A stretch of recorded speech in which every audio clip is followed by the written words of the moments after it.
What if the very system built to protect us from climate disasters became the deadliest weapon on Earth? A global network of satellites was designed to control extreme weather, but when it started wiping out entire cities, one man had to uncover the truth before the planet was consumed by a catastrophic geostorm. Betrayal, sabotage, and a race against time. This is how the world nearly ended. For years, experts warned about the impending climate catastrophe, but their pleas fell on deaf ears. By 2019, relentless onslaught of hurricanes, tornadoes, floods, and droughts wreaked havoc across the world. As entire cities crumbled, global leaders, led by the United States, united to devise a solution. Their answer was a vast network of satellites designed to counteract extreme weather conditions. This system, dubbed Dutch Boy, was the brainchild of Chief Architect Jake. Although the project was currently under U.S. control, a plan was in place to transfer its governance to an international council within 3 years. Jake's tenure on the project, however, took a sudden turn when he was summoned to a disciplinary hearing before the U.S. Senate subcommittee. The reason? He had struck a federal inspector and brought Dutch Boy online without clearance. Unapologetic, Jake dismissed their reprimands with sarcasm, even as his brother Max, who worked for the U.S. Secretary of State, pleaded with him to back down. Jake defended his actions, insisting he had acted to prevent deadly storms and that the inspector had ignored safety protocols, nearly causing a disaster. But the Senate was more concerned with obedience than heroics. They decided to replace key staff at the station and insisted that Jake dismiss members of his original team. After the hearing, Max revealed that he had been appointed to oversee Dutch Boy, and his first order of business was to remove Jake from the project. Betrayed, Jake walked away, cutting ties with his brother. 3 years later, a United Nations team in Afghanistan detected a bizarre anomaly. When they arrived at a nearby village, they found it eerily frozen, the inhabitants lifeless. Footage of the incident reached President Palma, who, along with his advisors, decided to suppress the information. Evidence suggested Dutch Boy was responsible, but shutting it down would invite public scrutiny. Max, tasked with investigating the issue, was ordered by Secretary of State Decom to bring Jake back into the fold. Despite their fractured relationship, Jake remained the foremost expert on the system. Meanwhile, aboard the Dutch Boy station, satellite technician Janir Habib discovered unusual data on the hard drive of the malfunctioning satellite responsible for Afghanistan's catastrophe. Sensing its importance, he secretly copied the files before returning to work. However, as he entered an empty chamber, the doors sealed behind him, the windows shattered, and he was forcefully expelled into space. On Earth, Max traveled to Florida, where Jake now lived a quiet life following his divorce. Initially, Jake refused to engage, reluctant to revisit the project that had cost him so much. But when Max revealed that Dutch Boy had begun endangering lives, Jake reluctantly agreed. In Hong Kong, climate scientist Long was also uncovering troubling signs. He had identified irregularities in the system, but found his access suddenly revoked. When he stepped outside for groceries, he was struck by the city's unbearable heat. The intensity was unnatural, so extreme that eggs cracked and cooked on the pavement, and even animals sought refuge inside refrigerators. Moments later, an apocalyptic inferno erupted, reducing the city to ruins. Long barely escaped, watching in horror as Hong Kong was wiped off the map. Back in Florida, Jake bid farewell to his daughter, promising her he would return, before boarding a shuttle to Dutch Boy. Upon arrival, he was greeted by Commander Fassbender and her core team, which included Security Officer Dussett and System Analyst Duncan. When the team dismissed Hong Kong's devastation as a gas explosion, Jake grew suspicious. He suspected the same force that froze Afghanistan was responsible. On Earth, Max and his girlfriend Sarah, an agent in the President's Secret Service, received an urgent call from Long, confirming that the disaster wasn't caused by a gas leak. But before he could reveal more, Long discovered his access had been permanently blocked. Someone in the government was covering up a critical system flaw, one that could trigger a catastrophic geostorm, unleashing climate disasters worldwide. That night, Long's fears were validated when federal agents stormed his office, confiscating all his research. Meanwhile, aboard Dutch Boy, Jake reviewed the logs for anomalies, only to find the Afghanistan records had been mysteriously erased. Determined to uncover the truth, he ordered a deep scan of all satellites. Max sought the help of Dana, a skilled government cybersecurity expert, to investigate the account blocks. She confirmed they had been deliberately programmed to appear as a glitch. Meanwhile, Jake and Max held a tense video meeting. When Jake learned there might be foul play involved, he felt vindicated. His system had been sabotaged, not compromised by error. However, his frustrations resurfaced when Max asserted his authority, reminding Jake of his reckless history. Back on Dutch Boy, as the Hong Kong satellite was retrieved, an unexpected malfunction caused the robotic arm to go haywire, nearly destroying the station. The satellite crashed, obliterating its data drives. Yet, Jake suspected sabotage. His hunch was confirmed when Security Officer Dussett uncovered footage revealing that Habib had discovered something crucial before his death. Realizing he was being watched, Jake secretly retrieved a backup drive containing the deleted data.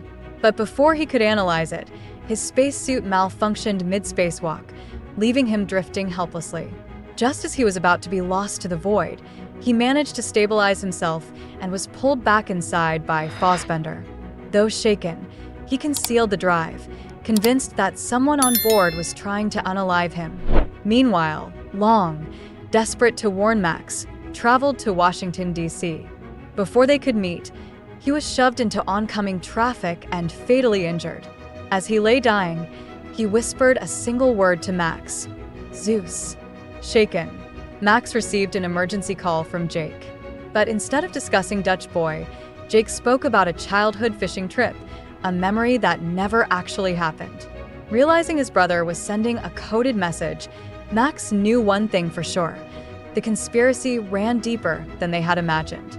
Max handed Dana the childhood cipher they had used as kids, allowing her to reconstruct the hidden message by piecing together key moments from the video footage. The message was chilling, evidence of deliberate sabotage at the highest levels of government. A stark warning followed: trust no one. Determined to dig deeper, Max urged Dana to investigate Project Zeus. After searching the system, she located a highly classified file buried under multiple layers of encryption within the White House's security network, an impenetrable fortress without the proper access credentials. At that moment, Sarah returned home, immediately sensing an intruder. Drawing her weapon, she prepared for confrontation, only to discover it was Max and Dana, who had deliberately gone off-grid to avoid detection. Max needed Sarah's login credentials to bypass security and retrieve the file. Initially, Sarah refused, unwilling to violate her oath. However, Max's desperate insistence convinced her. If he was willing to go to such extremes, the situation had to be dire. Reluctantly, she agreed.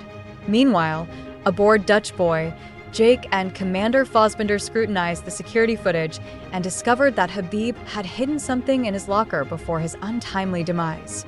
But upon opening the locker, they found it empty. Suddenly, Dussett appeared, drawing out his weapon. Instead of firing, he hesitated, making it clear that he wasn't their enemy. Dussett revealed he had been following the same trail, waiting for the real culprit to make a move. He led them to the correct locker, where Habib's hidden data drive was stored. Upon reviewing the contents, they uncovered a virus embedded in Dutch Boy's core system, one designed to manipulate the satellites, turning them into weapons. Back on Earth, Dana accessed Project Zeus using Sarah's credentials and uncovered simulations predicting catastrophic geostorms. Max quickly realized that someone had weaponized the satellites to deliberately trigger these climate disasters.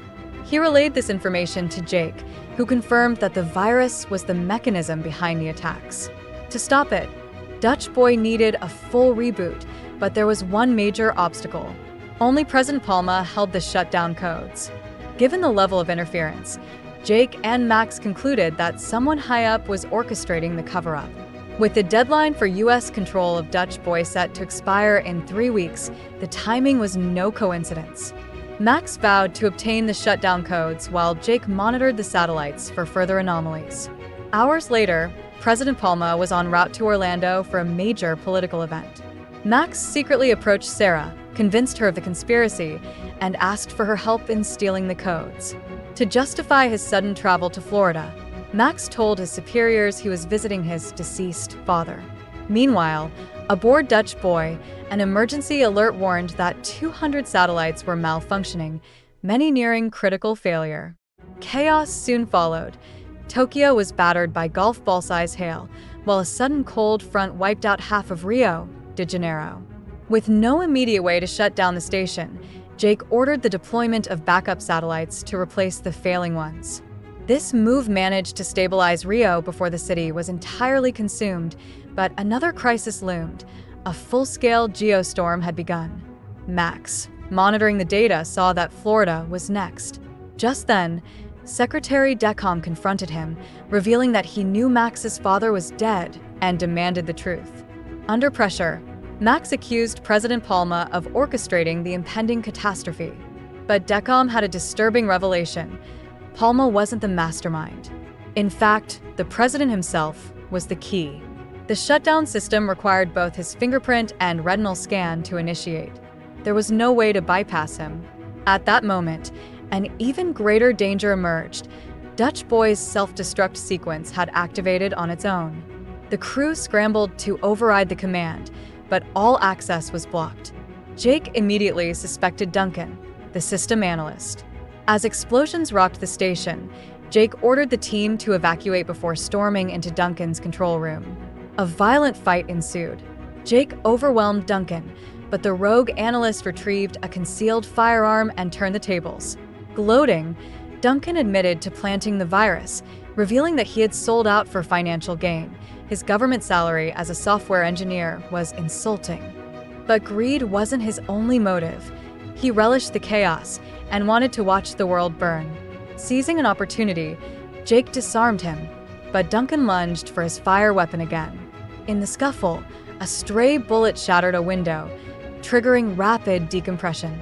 As air rushed out, Duncan was sucked into the void of space, disappearing forever. Back in Florida, Decom lured Max into a private meeting under the pretense of discussing Palma, only to pull a fire weapon on him.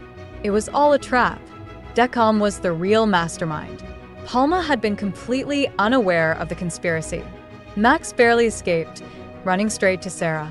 He now realized that the upcoming storm wasn't just a disaster, it was a calculated political maneuver. If Palma and the presidential candidates were unalived in the storm, Decom's faction could seize control. With no time to waste, they enacted a desperate plan to adopt the president. As Palma's motorcade left the convention, Sarah faked an assassination attempt, prompting security to move Palma to a safer location. In the chaos, she subdued a bodyguard and forced Palma into a hijacked self-driving car. Meanwhile, the geostorm intensified. Tornadoes ripped through Mumbai, an unprecedented heat wave scorched Moscow, and a mega tsunami swallowed Dubai. In Florida, a lightning storm tore through the sky, striking infrastructure as Max, Sarah, and Palma narrowly escaped the stadium collapse. Decom, having survived, dispatched mercenaries after them. A high-speed chase ensued. Sarah swerved through the demolished streets, dodging bullets while Max tried to convince Palma of the truth. Just as Decom's forces prepared to fire a rocket launcher at them, Sarah executed a brilliant counterattack. She used the self-driving system to fake an escape, baiting Decom into an ambush. As his men fell, Sarah captured him just as the police arrived. Even in defeat, Decom remained defiant, arguing that he had merely eliminated enemies of the state. Science, he claimed, was simply playing God. When he mocked Jake's role in creating Dutch Boy, Max retaliated with a well-deserved punch. News of the geostorm spread globally. Hannah, watching anxiously, feared the worst. With the last evacuation shuttle leaving, Jake chose to stay behind. The reboot had to be initiated manually. Fassbender attempted to stay as well, but Jake forced her aboard the escape pod. At Kennedy Space Center, Palma finally entered the shutdown codes, shutting down Dutch Boy. But the self-destruct sequence, was irreversible. Max and Jake shared a final emotional goodbye, reconciling after years of estrangement. As the station crumbled, Jake rushed to reach the main console, only to find the door locked. Unexpectedly, Fassbender returned, revealing an alternate route. Together, they reached the system controls. Fassbender purged the virus, while Jake manually deactivated the satellites, halting the geostorm. Just then, the control room exploded, sending them hurtling into space. NASA lost contact. Everyone feared the worst, until a mysterious satellite signal emerged. Jake and Fassbender had survived, clinging to a functional escape pod. A rescue shuttle retrieved them. 6 months later, Jake, Max, and Hannah went fishing. After years of chaos, they finally understood why their father had never taken them fishing. As Jake prepared to return to space to build a new, improved station, he made a promise. This time, he'd always come back. The world may have been saved this time, but with technology this powerful, who knows what the future holds? Let me know in the comments. Do you think controlling the weather is a good idea, or is it a disaster waiting to happen? If you enjoyed this video, don't forget to like, subscribe, and hit the notification bell so you never miss an update. And if you want more deep dives into crazy sci-fi disasters and real-world tech gone wrong, check out these videos on your screen now. See you in the next one.